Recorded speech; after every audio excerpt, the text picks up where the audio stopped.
প্রিয় ছাত্রছাত্রীরা, কেমন আছো সবাই? বাংলা শিক্ষা চ্যানেলে তোমাদের স্বাগত জানাই। আজ আবারও হাজির হয়েছি নতুন একটি ভিডিও নিয়ে। আজকে তোমাদের পড়াবো দশম শ্রেণীর বই থেকে তোমাদেরই একটি কবিতা অসুখী একজন, যেটা লিখেছেন পাবলো নেরুদা। এই কবিতা শুরুর আগে কিছু তথ্য তোমাদের জানানো প্রয়োজন, তাহলে কবিতাটি বুঝতে তোমাদের খুব সুবিধা হবে। এই কবিতাটি কিন্তু বাংলা ভাষায় লেখা কোনো কবিতা নয়, এটি একটি স্প্যানিশ ভাষায় লেখা কবিতা, যা বাংলায় অনুবাদ করেছেন নবারুণ ভট্টাচার্য। তোমরা কবিতার শেষে তার নাম দেখতে পাবে। স্প্যানিশ ভাষায় লেখা এক্সট্রাভাগারিয়া কাব্যগ্রন্থ থেকে এই কবিতাটি নেওয়া হয়েছে। এই কবিতার আসল নাম লা দেসিদা চাঁদা। তবে এই কবিতার বাংলা কাব্যগ্রন্থ হলো বিদেশি ফুলের রক্তের ছিটে। এই পাবলো নেরুদা একজন চিলি দেশের কবি, যিনি স্পেনের গৃহযুদ্ধের প্রেক্ষাপটে কবিতাটি লিখেছেন। স্পেনের গৃহযুদ্ধ অর্থাৎ স্পেনের ভেতরেই তাদের নিজেদের মধ্যেই একটি যুদ্ধের পরিস্থিতি একসময় তৈরি হয়েছিল, এবং সেখানে কি হয়েছিল, যে কোনো মানুষকে, যে কোনো যুবককে যুদ্ধের সৈনিক তৈরি করার জন্য যে কোনো সময় নিয়ে যাওয়া হতো। কেউ বা বাড়িতে কথা বলে যেতে পারতো, কেউ বা পারতো না। এবার বলবে গৃহযুদ্ধ কি? গৃহযুদ্ধ অর্থাৎ যখন আমরা কি জানি যে যুদ্ধ সাধারণত হয় এক দেশের সাথে অন্য দেশের, যেমন এখন তোমরা শুনতে পাবে যে ভারত পাকিস্তানের যুদ্ধ হচ্ছে। এক দেশের সাথে অন্য দেশের যুদ্ধ আমরা সাধারণত দেখতে পাই, কিন্তু গৃহযুদ্ধ শব্দের অর্থ হলো যে যে যুদ্ধ তোমার নিজের দেশের ভেতরেই, নিজের দেশের মানুষের সাথেই যুদ্ধ হয়, তাকেই আমরা গৃহযুদ্ধ বলে থাকি। নিজের দেশের ভেতরে বলতে হয়তো কোনো কিছু দল কোনো একজন মানুষকে সাপোর্ট করছে বা কোনো একজন মানুষের কথা শুনে চলছে, আবার কিছু দল কোনো অন্য আরেকজন মানুষকে সাপোর্ট করছে বা অন্য আরেকজন মানুষের কথা শুনে চলছে। সেই তাদের এই দুই দলের মধ্যে যে দ্বন্দ্ব, সেটা আমার নিজের দেশেই হয়তো ভারতীয়রাই এইভাবে দুটো দলে বিভক্ত হয়ে নিজেদের মধ্যে যুদ্ধ করছে, তাকেই আমরা গৃহযুদ্ধ বলে থাকি। তাহলে বোঝা গেল। তা স্পেনের গৃহযুদ্ধের সময় কি হয়েছিল, সৈনিক যখন তখন যে কোনো সময়, মানে যে কোনো যুবককে সৈনিক, ওই যে গৃহযুদ্ধের কারণে সৈনিক করার জন্য নিয়ে যাওয়া হতো। কেউ বা বাড়িতে বলে যেতে পারতো যে আমি যুদ্ধে যাচ্ছি আর ফিরবো না, কেউ বা বলে যেতে পারতোও না। হয়তো বাড়ির লোক জানতেও পারতো না যে তাদের ছেলে কোথায় গেল, কোনোদিনও ফিরবে কিনা। সেই প্রেক্ষাপট নিয়েই এই কবিতাটি লেখা হয়েছে। পাবলো নেরুদা, যিনি এই কবিতার কবি, তিনি তার প্রিয়তমাকে, তার প্রেমিকা বা তার স্ত্রী, তিনি যখন যুদ্ধে গিয়েছিলেন, তিনি তার প্রিয়তমাকে শেষ বিদায়টুকুও ঠিকভাবে জানাতে পারেননি। তারই সেই দুঃখের কথা তিনি এই কবিতার মাধ্যমে তুলে ধরেছেন।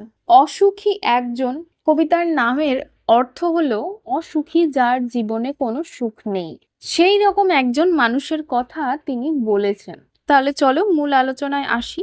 আমি তাকে ছেড়ে দিলাম, অপেক্ষায় দাঁড় করিয়ে রেখে দরজায়, আমি চলে গেলাম দূর দূরে।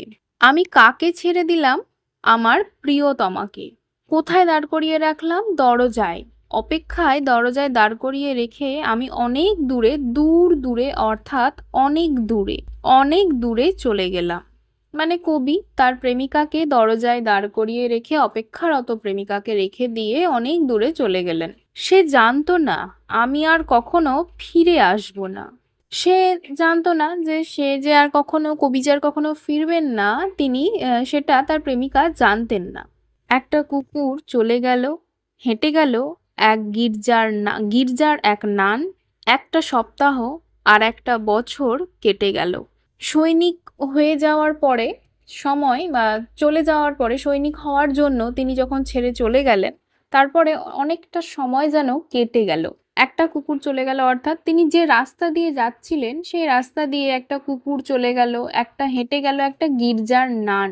নান মানে সন্ন্যাসিনী। মঙ্ক তোমরা ইংরেজিতে হয়তো পড়ে থাকবে মঙ্ক নান, মেল ফিমেল। মঙ্ক মানে সন্ন্যাস, আর নান মানে সন্ন্যাসিনী, মহিলা। গির্জার নান মানে খ্রিস্টান সন্ন্যাসিনী, আমাদের হিন্দু ধর্মের নয়, খ্রিস্টান ধর্মের সন্ন্যাসিনী। তিনি যখন সেই রাস্তা দিয়ে যখন হেঁটে যাচ্ছিলেন তখন কি কি হয়েছিল? একটা কুকুর চলে গিয়েছিল, একজন খ্রিস্টান সন্ন্যাসিনী চলে গিয়েছিলেন, একটা সপ্তাহ আর একটা বছর কেটে গেল, একটা সপ্তাহ কাটলো আবার আর একটা বছরও যেন কেটে গেল। বৃষ্টিতে ধুয়ে দিল আমার পায়ের দাগ, ঘাস জন্মালো রাস্তায়। আমি যেই রাস্তা দিয়ে হেঁটে গিয়েছিলাম, বা কবি যেই রাস্তা দিয়ে হেঁটে গিয়েছিলেন, সেই রাস্তায় কবির যে পায়ের ছাপ পড়েছিল, সেটা অনেক সময়, অনেক বছর পরে বা অনেক সপ্তাহ পরে কি হলো, বৃষ্টি হয়ে হয়ে সেই পায়ের ছাপটা ধুয়ে চলে গেল। ঘাস জন্মালো রাস্তায়, যে রাস্তা দিয়ে তিনি হেঁটে গিয়েছিলেন সেই রাস্তায় আর কেউ যাওয়া আসা হয়তো করছে না, সেই কারণে সেই রাস্তায় প্রচুর ঘাস জন্মে গেল। তোমরা দেখবে যে কোনো জায়গায় যেখানে হয়তো পিচের রাস্তা নেই বা ঢালাই রাস্তা নেই, সেখানে মাটির উপর দিয়ে হেঁটে গেলে তুমি যখন সেই রাস্তা দিয়ে হেঁটে যাওয়া আসা করবে, সেই রাস্তায় সরু একটি তোমার পায়ের ছাপের, যতটুকু রাস্তা দিয়ে মানুষ হেঁটে যায় সেইটুকু রাস্তার ঘাস মরে যায় আস্তে আস্তে, হাঁটার ফলে পায়ের চাপে দলিত হয়ে সেই ঘাস মরে যায়। কিন্তু আবার যদি সেই রাস্তাটা মানুষ চলা মানে যাওয়া আসা বন্ধ করে দেয়, তবে সেই রাস্তায় কিন্তু পুনরায় ঘাস জন্মে যায়, আবার কিন্তু সেই জায়গা ফাঁকাটা কিন্তু ফাঁকা থেকে যায় না, আবার সেই জায়গায় ঘাস জন্মায়। কবি এটাই বলতে চেয়েছেন যে তিনি যে রাস্তা দিয়ে এসেছিলেন সেই রাস্তায় আবার যেন ঘাস জন্মে গেল। আর একটার পর একটা পাথরের মতো, পরপর পাথরের মতো বছরগুলো নেমে এলো তার মাথার উপর। ওই যে তিনি তার প্রেমিকাকে ছেড়ে দিয়ে গিয়েছিলেন, সে তো অপেক্ষারত হয়ে অপেক্ষায় দাঁড়িয়েই ছিল, সে তো জানতো না যে কবি আর ফিরবেন না। তার ফলে কি হয়েছে, একটার পর একটা পাথরের মতো, পর পর পাথরের মতো, মানে একটা পাথর তার উপরে আর একটা পাথর, তার উপরে একটা পাথর, যেন পাথরের মতো পাহাড় সমান কষ্ট তার জীবনে নেমে এলো। বছরগুলো যেন তিনি অপেক্ষা করতে করতে করতে অপেক্ষার একটি পাহাড়, কষ্টের একটি পাহাড় তার মাথার ওপর যেন নেমে এলো। তারপর যুদ্ধ এলো, রক্তের এক আগ্নেয় পাহাড়ের মতো। শিশু আর বাড়িরা খুন হলো, সেই মেয়েটির মৃত্যু হলো না। তারপর কি হলো, তারপর সেই যুদ্ধের সময় এলো, যুদ্ধ হলো, রক্তের এক আগ্নেয় পাহাড়ের মতো, মানে আগ্নেয়গিরির ফলে কি হয়, পাহাড়ের উপরে উপরি অংশ থেকে, আগ্নেয়গিরির ক্ষেত্রে কি হয়, পাহাড়ের উপরি অংশ থেকে লাভা বের হয়, বা আগুন, তোমার হচ্ছে গরম লাভা যেমন উতলে ওঠে বা বের হয়, সেই রকমই যেন রক্তের আগ্নেয়গিরি ছড়িয়ে পড়লো। এত মানুষ মারা গেল যে চারিদিকে যেন রক্তের আগ্নেয়গিরি, রক্তের ছড়াছড়ি হয়ে পড়লো। শিশু আর বাড়িরা খুন হলো। শিশুরা অর্থাৎ যেসব মানুষগুলো যুদ্ধে চলে গেল তাদের বাড়ি তো ফাঁকা, সেই বাড়িতে কারা থাকলো? যুবকরা যখন যুদ্ধে চলে যায় বাড়িতে তাদের মেয়েরা থাকে, শিশুরা থাকে। সেহেতু যুদ্ধের ক্ষেত্রে কোনো কোনো সময় বা যুদ্ধের ক্ষেত্রে শিশুদেরকে অন্তত ছেড়ে দেওয়া হয়। হ্যাঁ, যে ও তো বাচ্চাদেরকে মানে শিশুদেরকে ছেড়ে দেওয়া হয় শিশু বলে। কিন্তু এই যুদ্ধের ক্ষেত্রে শিশুরাও ছাড় পায়নি, তারাও মারা গেল, বাড়িরা খুন হলো, অর্থাৎ বাড়ির যে মানুষজন যারা থাকলো তাদেরকে পর্যন্ত মেরে দেওয়া হলো। সেই মেয়েটির মৃত্যু হলো না। সবাই মারা গেল কিন্তু সেই মেয়েটি কিন্তু মৃত্যু হলো না, সেও তো বাড়ির ভেতরেই ছিল, তার বাড়ির মানুষটাও তো যুদ্ধে গিয়েছিল, তাহলে সেই মেয়েটার মৃত্যু কেন হলো না? এর উত্তর তোমরা শেষে পাবে, আমি শেষে তোমাদের বুঝিয়ে বলবো সেই কথা। সমস্ত সমতলে ধরে গেল আগুন, শান্ত হলুদ দেবতারা হাজার হাজার বছর ধরে ডুবেছিল ধ্যানে, উল্টে পড়ল মন্দির থেকে টুকরো টুকরো হয়ে, তারা আর স্বপ্ন দেখতে পারল না। সমস্ত সমতলে ধরে গেল আগুন, মানে সব জায়গায় যেন আগুন ধরে গেল। যুদ্ধের সেই পরিণতি এতটাই ভয়াবহ ছিল যে সমস্ত জায়গায় যেন আগুন ধরে গেল, সবকিছু যেন ছাড়খাড় হয়ে গেল। শান্ত হলুদ দেবতারা, হলুদ দেবতা অর্থাৎ প্রাচীন দেবতা, প্রাচীন দেবতাদের অবয়ব বা তাদের রং সাধারণত হলুদ রঙের হতো, তাই তিনি এই কথা বলেছেন যে শান্ত, মন্দিরের দেবদেবী তারা কি নড়াচড়া করে, হাঁটাচলা করে? তারা তো করে না, তারা শান্ত হয়ে সেই জায়গায় বসে থাকে। তা মন্দিরের সেই প্রাচীন দেবতারা, যারা হাজার হাজার বছর ধরে ডুবেছিল ধ্যানে, তারা চুপচাপ হাজার হাজার বছর ধরে ধ্যানে মগ্ন ছিল, এক জায়গায় বসেছিল, যাদেরকে কেউ সরায়নি বা মন্দিরের হয়তো স্থানান্তর হয়নি, মন্দির এক জায়গা থেকে আরেক জায়গায় কোথাও যায়নি, যারা সেই মন্দিরে সেই জায়গাতেই নিজের জায়গায় ছিল, তারা কি হলো, উল্টে পড়লো মন্দির থেকে টুকরো টুকরো হয়ে। তারাও যেন মন্দির থেকে উল্টে পড়ে টুকরো টুকরো খণ্ড খণ্ড হয়ে ভেঙে গেল। যুদ্ধের দাপট এতটাই বেড়েছিল, এতটাই প্রাণহানি হয়েছিল বা এতটাই ক্ষতি হয়েছিল, যার ফলে মন্দিরের দেবতারাও কিন্তু ছাড় পায়নি, তারাও টুকরো টুকরো হয়ে ভেঙে পড়লো। শিশুরা, মেয়েরা, যুবকরা যেমন ছাড় পায়নি, মন্দিরের দেবতারাও তেমনই ছাড় পায়নি। তারা আর স্বপ্ন দেখতে পারল না, সেই মন্দিরের দেবতারাও আর ধ্যানমগ্ন হতে পারল না, তারাও আর স্বপ্ন দেখতে পারল না। সেই মিষ্টি বাড়ি, সেই বারান্দা, যেখানে আমি ঝুলন্ত বিছানায় ঘুমিয়েছিলাম, গোলাপি গাছ, ছড়ানো করতলের মতো পাতা, চিমনি, প্রাচীন জলতরঙ্গ সব চূর্ণ হয়ে গেল, জ্বলে গেল আগুনে। এই কটা লাইনের মধ্যে দিয়ে কবি যেন তার নিজের বাড়ি, নিজের খুব চেনা একটি জায়গার কথা উল্লেখ করেছেন। সেই মিষ্টি বাড়ি, তার সেই প্রিয় খুব মিষ্টি ছোট্ট একটি বাড়ি, সেই বাড়িতে কি ছিল, সেই বারান্দা, বাড়ির সেই বারান্দা, যেখানে আমি ঝুলন্ত বিছানায় ঘুমিয়েছিলাম। সেই বাড়ি কবির পরিচিত খুব একটি মিষ্টি বাড়ি, বা কবির নিজের বাড়িও হতে পারে এটা। সেই বারান্দায় কি ছিল, যেখানে কবি ঝুলন্ত বিছানা অর্থাৎ দোলনাকে এখানে বোঝানো হয়েছে, দোলনায় তিনি ঘুমিয়েছিলেন। তার পরিচিত গোলাপি গাছ বলতে এটা কিন্তু গোলাপ ফুলের গাছের কথা বলা হয়নি। গোলাপি গাছ এক ধরনের পাতাবাহার গাছ, যার যে গাছের পাতার রং গোলাপি, তাই এটাকে গোলাপি গাছ বলা হয়েছে।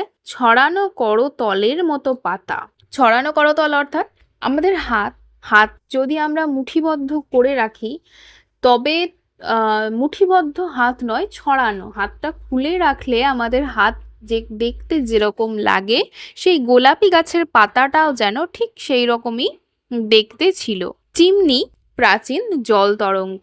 চিমনি অর্থাৎ যেটা দিয়ে ধোঁয়া বেরোয়। শীত প্রধান দেশে প্রতিটি বাড়িতেই ঘরের মধ্যে আগুন জ্বালানোর ব্যবস্থা থাকে, এবং সেই আগুনের ধোঁয়া বের করার জন্য বাড়ির ছাদের উপরে একটি পাইপ লাগানো থাকে, যাকে বলা হয় চিমনি। তা সেই চিমনির কথাও তিনি বলেছেন। প্রাচীন জল তরঙ্গ একটি বাদ্যযন্ত্র, গান বাজনার ক্ষেত্রে বাজানো হয় একটি বাদ্যযন্ত্র, যার নাম জল তরঙ্গ। সেই প্রাচীন জল তরঙ্গ সব চূর্ণ হয়ে গেল, জ্বলে গেল আগুনে। এই যে যুদ্ধের আগুন, যুদ্ধের যে দাপট, তার ফলে কি হলো, যেন সব স্বপ্ন শেষ হয়ে গেল। মন্দিরের দেবতা ভেঙে চুরমার হয়ে গেল, বাড়ির মেয়েরা, শিশুরা যেন মারা গেল, প্রতিটা বাড়ি আগুনে জ্বলে পুড়ে ছারখার হয়ে গেল। বাড়ির প্রতিটি জিনিস, এটা শুধুমাত্র কবির যে নিজের বাড়ির কথা বলেছেন তা কিন্তু নয়, এটি সেই সময়ের স্পেনের প্রতিটি বাড়ির কথাই কিন্তু বলা হয়েছে। যে বাড়ির মধ্যে কত রকম জিনিস থাকে, কত রকম স্মৃতি হিসেবে অনেক জিনিস থাকে, সেই সব জিনিসের কথা বলা হয়েছে, যে সেগুলো সব চূর্ণ হয়ে গেল, চূর্ণ বিচূর্ণ হয়ে গেল, ভেঙে চুরমার হয়ে গেল, আগুনে জ্বলে গেল। যেখানে ছিল শহর, সেখানে ছড়িয়ে রইল কাঠ কয়লা, দোমড়ানো লোহা, মৃত পাথরের মূর্তির বিভৎস মাথা, রক্তের একটা কালো দাগ, আর সেই মেয়েটি আমার অপেক্ষায়। যেখানে শহর ছিল, একটি জমজমাট জায়গা ছিল, প্রচুর বাড়িঘর ছিল, দোকানপাট ছিল, সেই জায়গাটা কিসে পরিণত হলো? যুদ্ধের ফলে সেই জায়গাটা যেন শ্মশানে পরিণত হলো। সেখানে ছড়িয়ে রইল কাঠ কয়লা, মানে সবকিছু পুড়ে এতটাই পুড়ে ছারখার হয়ে গেছে, পুড়ে ছাই হয়ে গেছে, যেন সবকিছু যেন কাঠ কয়লায় পরিণত হয়েছে, শ্মশানে পরিণত হলো। যেখানে শহর ছিল, বাড়িঘর ছিল, মানুষজন ছিল, সেটা যেন শ্মশানে পরিণত হয়েছে। দোমড়ানো লোহা, মৃত পাথরের মূর্তির বিভৎস মাথা। দোমড়ানো লোহা মানে এই যে বাড়িঘর, যানবাহন, বিভিন্ন কিছু, সে জায়গায় যে লোহা কাঠ সমস্ত কিছু ছিল, সেই লোহাগুলো আগুনে পুড়ে যেন দুমড়ে মুচড়ে গিয়েছে। মৃত পাথরের মূর্তির বীভৎস মাথা। সেই পাথরের মূর্তি যা এখন মনে হচ্ছে যেন মৃত, সেই মূর্তির বীভৎস মাথা, বড়সড় মাথা, রক্তের একটা কালো দাগ।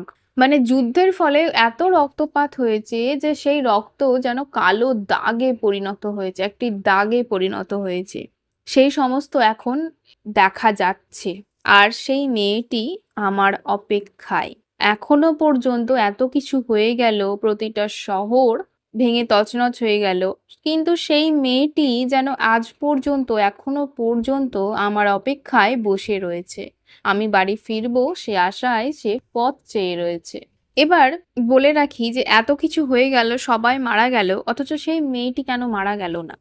সেই মেয়েটি হলো কবির ভালোবাসার একটি প্রতীক, মূর্ত প্রতীক, বা সেই মেয়েটির হয়তো অস্তিত্ব আদেও ছিলও না।